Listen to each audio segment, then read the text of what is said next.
এই ভয়াবহ ঘটনার বর্ণনা শুনলাম। এটা যে কোনো সমাজের জন্য লজ্জাজনক। এত ভিন্ন অপরাধ যারা করছে তারা পুলিশ সমাজে ঘুরে বেড়াবে, আর যারা নির্যাতিত তাদেরকে কাঁদতে কাঁদতে বিচার চাইতে হবে। সমাজে এমনটা কোনোভাবেই অ্যাকসেপ্টেবল না। এই পরিস্থিতি থেকে আমাদের উত্তরণ হতেই হবে। নিরপেক্ষ তদন্তের মাধ্যমে যারা দোষী তাদেরকে চিহ্নিত করে বিচারের আওতায় আনতে হবে। বিগত বছরগুলোতে যেমন বিচারহীনতার সংস্কৃতি ছিল, সেটা থেকে আমাদের বের হতেই হবে। ছোট মেয়েটা একটা খুবই একটা সিগনিফিকেন্ট কথা বলছে, যে বলছিল যে আমি শহীদের মেয়ে হিসেবে বিচার চাই না, আমি চাই বাংলাদেশের একজন সাধারণ নাগরিক হিসেবে যাতে আমার জন্য ন্যায় বিচার হয়।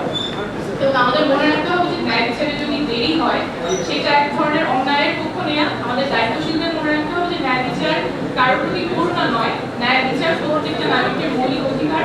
এবং এই ক্ষেত্রে যত ধরনের এরকম অপকর্ম হচ্ছে সেগুলোর ক্ষেত্রে সুষ্ঠু বিচার দ্রুততার সাথে করা প্রয়োজন, এবং সেই দাবি আমরা